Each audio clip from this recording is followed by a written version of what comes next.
Senator. बिस्मिल्लाहिर्रहमानिर्रहीम। शुक्रिया। बात तो हमने किसी और मौज़ूआत पे करनी थी जो कि इस वक्त मुल्क को दरपेश हैं और कई मसाइल हैं। हमें समझ नहीं आती कि हम कहाँ से शुरू करें, कौन सा सानहा ज़्यादा अहम है, कौन सा सानहा कम अहम है।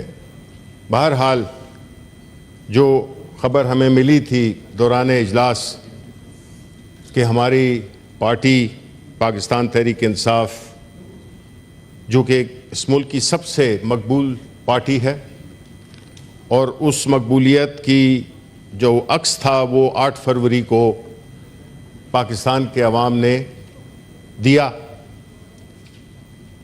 पार्लियामान में हमारी सबसे बड़ी जमात है और इंशाअल्लाह जब सेनेट के इलेक्शंस हो जाएं तो सेनेट में भी हम सबसे बड़ी जमात होंगे।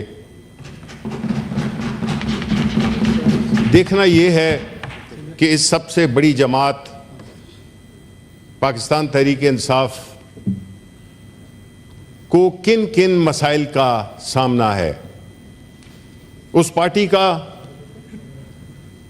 जो इस वक्त जो उसके साथ सलूक किया जा रहा है, और मुझे बड़ा अफसोस है कि हमारे ट्रेजरी साइड पे जो सेनेटर साहिबान बैठे हुए हैं उन्होंने ज़बानी और एक सपोर्ट होती है कि जो वाकया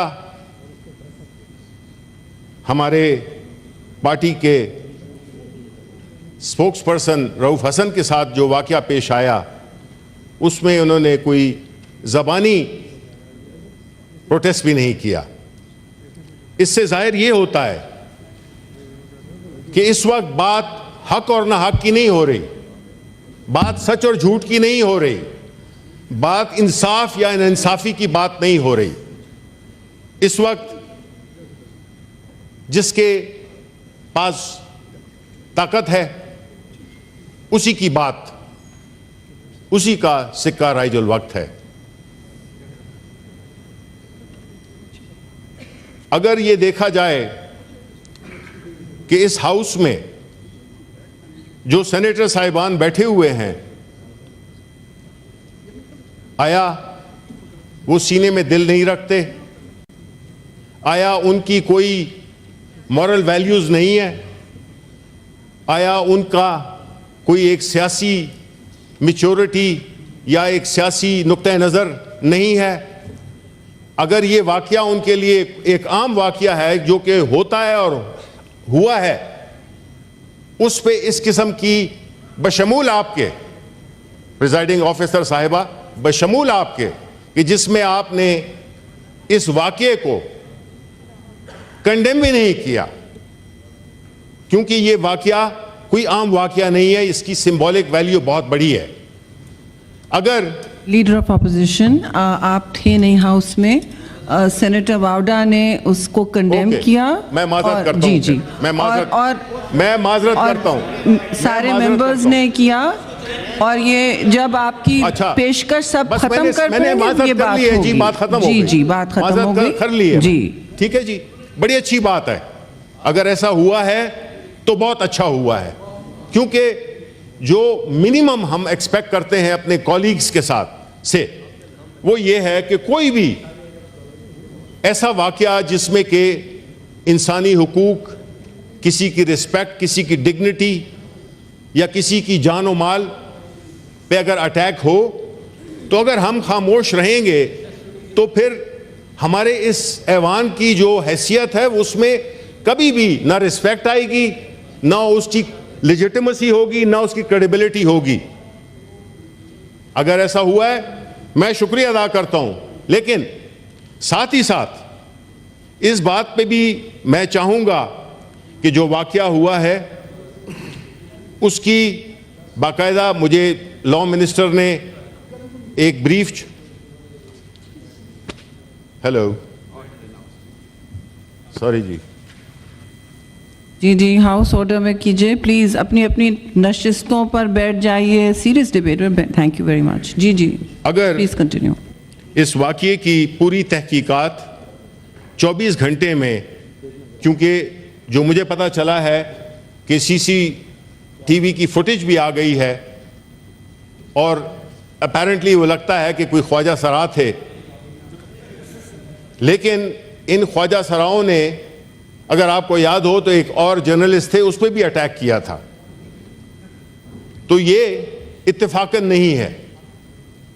हमें इसकी इंक्वायरी और उस पे उनको गिरफ्तार करना, उन लोगों को जो इस ज्यादती के मुर्तकिब हुए हैं, हमें 24 घंटे के अंदर हम तवक्को रखते हैं कि अगर हुकूमत है, चाहे वो कठपुतली सही, चाहे वो फॉर्म 47 की बनी हुई हुकूमत सही, लेकिन उनको ये रिपोर्ट देनी होगी कल के सेशन में, और पूरा वाकया इंटीरियर मिनिस्टर आए और वो बताएं कि क्या हुआ, किन लोगों को गिरफ्तार किया गया, वजूहात क्या थी।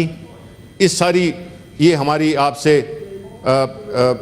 रिक्वेस्ट है कि आप डायरेक्शन दें इस मामले में कि हमें इसको, हाउस को आगाह किया जाए इसके सारे सयाक व सबाक से।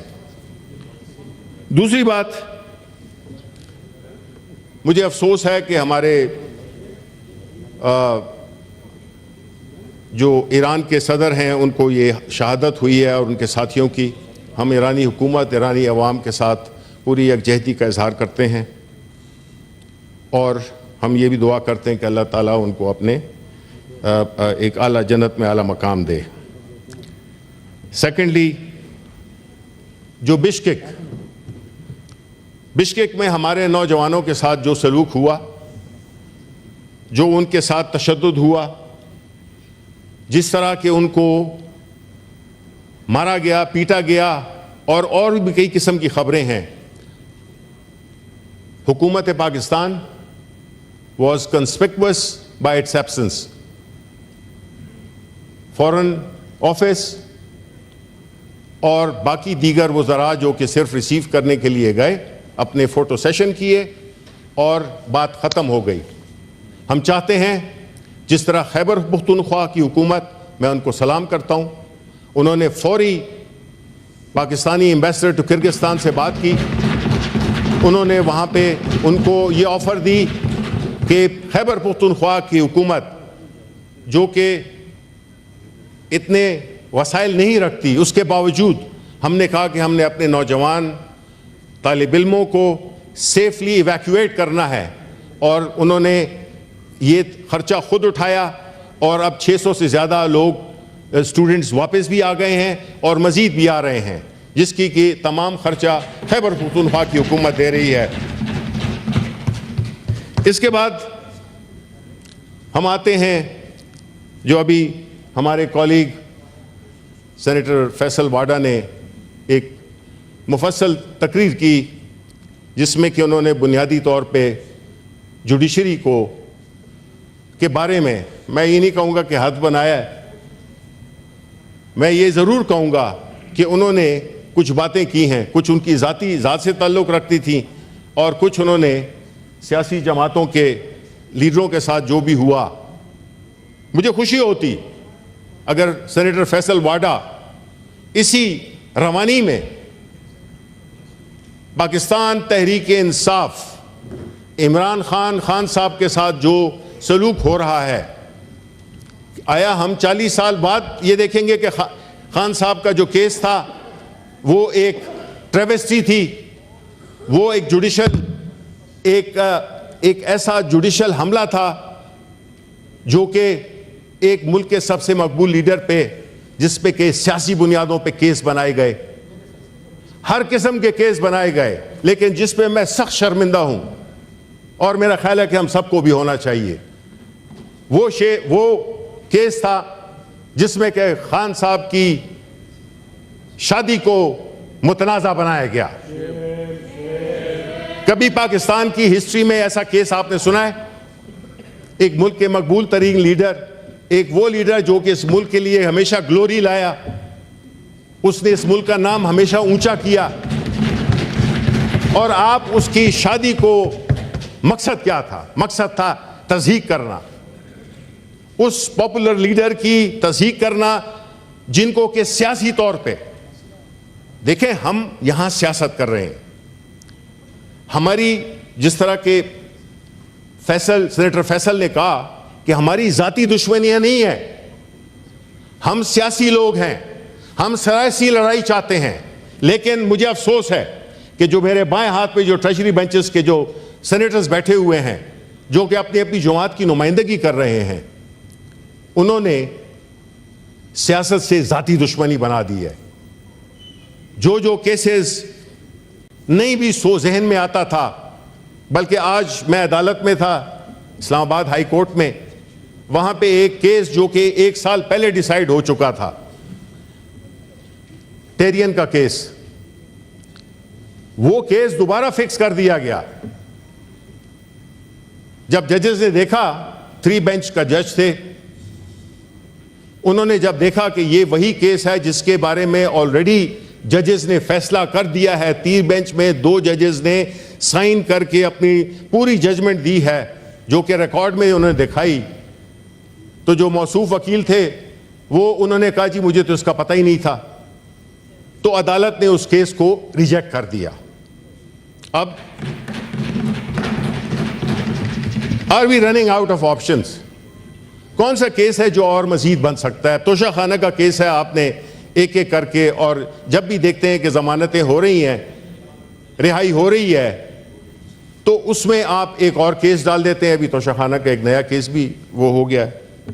ठीक है, ये केसेस बनाना इस किस्म के तरीके से, जिस तरह के खान साहब को सजा हुई, जो 3 दिनों में 3 सजाएं हुई, इस जैसी एफिशिएंसी हमने नहीं देखी, इस जैसी एफिशिएंसी हमने नहीं देखी। और मैं चाहता कि सेनेटर फैसल वाडा उसका भी जिक्र करते। बात यह है कि जिस तरीके से हमारे केसेस को, जब जमानतों की बात आती है तो उसको इनडेफिनेटली डिले किया जाता है, कभी जज नहीं आता, कभी वो छुट्टी पे चला गया है, कभी क्या हो जाता है। आपने देखा कि वो जज जो कि बीमार था उसको जबरदस्ती बिठाया गया कि तुमने ये फैसला भी देना है और तुमने ये सुनना है रात 2 बजे तक। अब हमारे जो वकील हैं, सॉरी वजीर हैं कानून के, मैं उतनी वकालत तो नहीं जानता, लेकिन मैं ये जरूर जानता हूं कि आप ऐसी चीजें जो कि गलत हो, चाहे कोई भी कर रहा हो, उसको डिफेंड नहीं करें। आपकी पर्सनल क्रेडिबिलिटी एट स्टेक आ जाती है। आपको चाहिए कि जो ठीक है उसको ठीक कहें और जो गलत है वो गलत कहें। लेकिन आपकी तकरीरी में हमने सुना कि बजाय 3 बेंचे 5 बेंचेस का जो डिसीजन होता है उस पर 3 बंदे बैठ गए। अब देखें, जब ये हुकूमत इस तरह की इंसिनुएशंस करती है, उससे क्या होता है कि आप सही बात को नहीं मान रहे। आया ये दुरुस्त है कि नहीं है कि जो रिजर्व सीट्स थी पाकिस्तान तहरीक इंसाफ की, वो बांट दी गई? जैसे कि वालिद मेरा वफात हुआ हो और कहें कि जी ये तो चूंकि नाखल्फ था इसलिए इनमें बांट दें। ये कहां का कानून है? ये कहां का इंसाफ है? आपने हमारी सीट्स, हमारे मैंडेट को, एक तो मैंडेट आपने चुराया, दूसरा आपने जो हमारी रिजर्व सीट्स थी वो तकसीम कर दी। जिसकी 1 सीट थी उसकी 2-3 सीटें हो गई। फिर आपको अगर मॉरली खड़े होते तो आपको खुद कहना चाहिए था, और मैंने इसका शिकवा अपने बहुत ही रिस्पेक्टेड सेनेटर फारूक नाइक से भी किया कि मैंने कहा जी बात बाज़ औक़ात कानून की सिर्फ नहीं होती है, बात प्रिंसिपल्स की होती है, बात मोरालिटी की होती है। ठीक है, जो मोरालिटी है वो ये डिमांड करती है कि जी हम ये सीट्स हम नहीं, हमारी ये है ही नहीं। जिस तरह के मैं खराज तहसीन पेश करना चाहता हूँ जमात इस्लामी के अमीर नईम साहब को, जिन्होंने कहा कि जी नहीं मुझको जिताया गया, मैं नहीं जीता हूँ, ये पीटीआई वाला जीता था, मैं विड्रॉ करता हूँ, मैं नहीं जीता हूँ। ठीक है, अब जब बात 18 की हो या 24 की हो, लेकिन पूरी कौम जानती है कि जो 24 में 2024 8 फरवरी को, सॉरी जो इलेक्शंस हुए हैं, जिस तरह से मैंडेट चुराया गया, जिस तरह से वो दहशत, वो हमारे कैंडिडेट्स को जिस तरह से हॉन्ट किया गया है, खास तौर पे पंजाब में आज भी वही फस्तायत का माहौल है। पंजाब में आज भी पाकिस्तान तहरीक इंसाफ न जलसा कर सकती है, न जुलूस कर सकती है, न कन्वेंशन कर सकती है। क्यों भाई?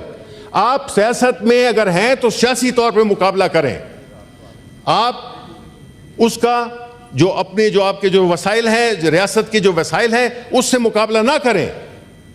अगर आप अपने आप को जमहूरी और आप अपने आप को अगर सियासी जमात कहते हैं, आपका यह काम नहीं है कि सियासी मुखालिफिन के पीछे उनके घरों में जाया जाए, उनको मारा जाए, उनको पीटा जाए, उनको पुलिस अगर 100 बंदे अगर इकट्ठे हुए हैं तो 1000 पुलिस उसके इर्द गिर्द खड़ी कर दी जाए, एक्सेस ना दिया जाए।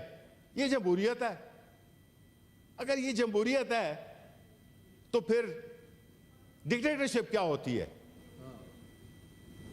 आपको एक सियासी लोग हैं, आप लोग सियासत कर रहे हैं, लोगों के वोटों से अगर आप आते हैं तो आपको तो चाहिए कि सियासी मुकाबला करें। आप क्यों छुपते हैं? भी हम चैलेंज करते हैं आपको, आप आए हमारा सियासी मुकाबला करें। आप फ्री एंड फेयर इलेक्शंस कराएं, आप फ्री एंड फेयर इलेक्शंस कराएं, फॉर्म 47 वाले नहीं। आपको दिलों में भी पता है, कई उस कलीग्स बैठे हैं नेशनल असेंबली में, और यहां पे भी जो कुछ कलीग्स आए हैं वो उस फॉर्म 47 वाली मेंबरशिप के जरिए वोट करके आए हैं। अभी जो सुप्रीम कोर्ट ने जो फैसला दिया है, मेरे ऑनरेबल जो वजीर कानून हैं, वकील भी हैं, उन्होंने कहा है कि जी ये खैबर पख्तूनख्वा के इलेक्शंस हो जाएंगे जब ये मसला तय हो जाएगा। बिल्कुल सही है, लेकिन मेरा ख्याल है वो मसला वहाँ पे शायद नहीं तय होगा। मैं नहीं समझता हूँ, इतना नहीं जानता हूँ, कानून जानते होंगे, हमारे तरफ भी लोग जानते होंगे कि जब उनकी मेंबरशिप सस्पेंड कर दी गई है पंजाब के MPAs की, तो जाहिर है कि फिर उनके मुंतखब करदा सेनेटर्स, उस पर भी सवाल उठेगा, इलेक्शन पे भी सवाल उठेगा। हम कैसे इस मुल्क को मजीद गढ़ों में धंसते जा रहे हैं सिर्फ अपने इक़्तिदार के लिए। वो इक़्तिदार कल हमारे पास भी तो था ना, चला गया। इससे हरजाई कोई है ही नहीं इक़्तिदार से। हमें ये बात ज़हन में रखनी चाहिए कि आपको भी समझ आ जाएगी, आपको भी समझ आ गई, लेकिन फर्क है चेयरमैन, सॉरी, एक फर्क है। हमारा लीडर इनके लीडर की तरह मुल्क से भाग नहीं जाता। हमारा मुल्क का हमारा जो लीडर है वो इसी मुल्क में, चाहे वो जेल में हो या वो इस मुल्क से बाहर नहीं जाएगा। ये सबसे बड़ा वो है। आप बात कैसे कर सकते हैं? लीडर ऑफ ऑपोजिशन, आप वाइंड अप करिए please. I will speak, Ji, if you have allowed so many other senators for such a long time. No, we did not allow so many. No, you have. अब आपके पीछे भी लोग बैठे हैं। नहीं बैठे हो, वो खैर है, वो मेरे अपने लोग हैं। अच्छा, वो आप फिक्र नहीं करें, आप फिक्र नहीं करें उनकी। बात ये है नहीं कि देखें, वाइंड अप कर लीजिए प्लीज। लगता है नो, आपको रोज मौका मिलेगा। नहीं देखें, आप मुझे बात करने दें। आप बीच में नहीं बोल सकते। वावड़ा, सेनेटर वावड़ा, आप तशरीफ रखिए। बीच में आप नहीं बोल सकते, उनको खत्म करने दें। I give you right of reply. मैं खत्म करता हूँ 4-5 मिनट में।